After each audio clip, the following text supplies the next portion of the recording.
9ನೇ ತಾರೀಕು ಸನ್ಮಾನ್ಯ ನಮ್ಮ ನಾಯಕರಾದಂಥ ದೇಶದಲ್ಲಿ ಕಂಡರಿಯುವಂಥ ನಾಯಕರು, ರೈತರ ನಾಯಕರಾದಂಥ ಯಡಿಯೂರಪ್ಪನವರ ಅಭಿಮಾನೋತ್ಸವ ಕಾರ್ಯಕ್ರಮ ರಾಜ್ಯದ ಮೂಲೆ ಮೂಲೆಯಿಂದ ಸುಮಾರು 9-10 ಲಕ್ಷ ಜನ ಸೇರುವಂತಹ ಕಾರ್ಯಕ್ರಮ. ಈ ಕಾರ್ಯಕ್ರಮಕ್ಕೆ ನಮ್ಮ ಜಿಲ್ಲೆಯಿಂದ ನಮ್ಮೆಲ್ಲರ ಪರಿಶ್ರಮ ಅಭಿಮಾನಿಗಳು ಸೇರಿ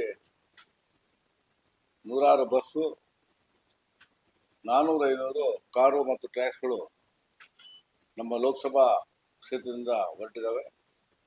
ಸುಮಾರು 20-25 ಸಾವಿರ ಜನ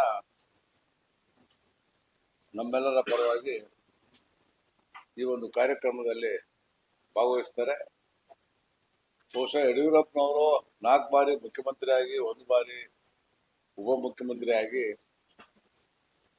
ಸುಮಾರು 44-45 ಯೋಜನೆಗಳನ್ನ ಕೊಟ್ಟಿದ್ದಾರೆ. ಸಂಧ್ಯಾ ಸುರಕ್ಷೆಯಿಂದ ಹಿಡಿದು, ಭಾಗ್ಯಲಕ್ಷ್ಮಿ ಬಾಂಡಿಂದ ಹಿಡಿದು, ಹಾಲಿಗೆ ಸಬ್ಸಿಡಿಯಿಂದ ಹಿಡಿದು, ಸೈಕಲ್ ಅನ್ನು ಕೊಡುವಂತ ವಿತರಣೆ ಇರ್ಬೋದು, ಮತ್ತು ವಿಶೇಷವಾಗಿ ರೈತರಿಗೆ ಸಾಲ ಮನ್ನಾ, ಬಡ್ಡಿ 0% ನಲ್ಲಿ ಸಾಲ ಕೊಡುವಂತ ಯೋಜನೆ, ರೈತರ ಬಜೆಟ್ ಅನ್ನ ವಿಶೇಷವಾಗಿ ಕೊಟ್ಟಂತದ್ದು. ಕರ್ನಾಟಕ ಅಲ್ಲ, ದೇಶದಲ್ಲೇ ರೈತರ ಬಜೆಟ್ ಅನ್ನು ಕೊಟ್ಟಂತ ಮಹಾನ್ ನಾಯಕರ ಸುಮಾರು 50 ವರ್ಷ ಅವರು ಪಕ್ಷದಲ್ಲಿ ಸೈಕಲ್ ಮೇಲೆ ಓಡಾಡಿ ಪಕ್ಷವನ್ನ ಅವರು ಅನಂತಕುಮಾರ್ ಕಟ್ಟಿ ಬೆಳೆಸಿ ಮೊದಲನೇ ಬಾರಿಗೆ ದಕ್ಷಿಣ ಕರ್ನಾಟಕದಲ್ಲಿ ಭಾರತೀಯ ಜನತಾ ಪಕ್ಷವನ್ನು ಅಧಿಕಾರಕ್ಕೆ ತಂದಂತ ಧೀಮಂತ ನಾಯಕ. ಅವರ ಒಂದು ಈ ಕಾರ್ಯಕ್ರಮಕ್ಕೆ ನಮ್ಮ ಜಿಲ್ಲೆಯ ಕ್ಷೇತ್ರದ ಎಲ್ಲ ಜನರು ಕೂಡ ನಾನು ಕರೆ ಕೊಡ್ತೀನಿ. ವೆಹಿಕಲ್ಗಳು ಕೂಡ ಎಷ್ಟು ಸಿಕ್ಕಿದೆ ಅಷ್ಟು ವೆಹಿಕಲ್ ಮಾಡಿದ್ದೀವಿ, ಟ್ರ್ಯಾಕ್ಸ್ಗಳು ಮಾಡಿದ್ದೀವಿ.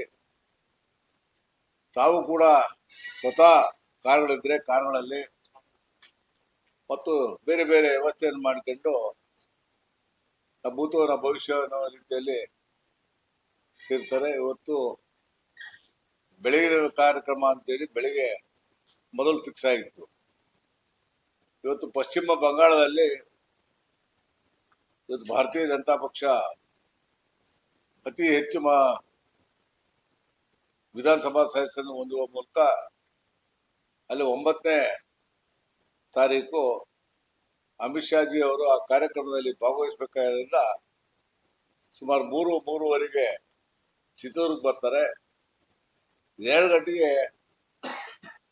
ಈ ನಾಡಿನ ವಿವಿಧ ಮಠಾಧೀಶರು ಕೂಡ ಭಾಗವಹಿಸ್ತಾರೆ.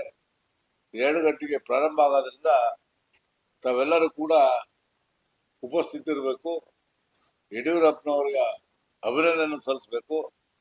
100 ವರ್ಷ ಬಾಳಿ ಈ ಪಕ್ಷವನ್ನು ಮುನ್ನಡೆಸುವಂತ ಆಶೀರ್ವಾದ ಸದಾ ಯಡಿಯೂರಪ್ಪನವರು ಕೊಡ್ಲಿ ಅಂತ ಹಾರೈಸಬೇಕು ಅಂತ ನಮ್ಮೆಲ್ಲ ಜಿಲ್ಲೆಯ ಕ್ಷೇತ್ರದ ಜನತೆಗೆ ಕರೆಯನ್ನು ಕೊಟ್ಟು ಆಶೀರ್ವಾದ ಮಾಡಲಿಕ್ಕೆ ಬರಬೇಕು ಅಂತ ನಾವು ಬೇಡಿಕೊಳ್ತೇವೆ.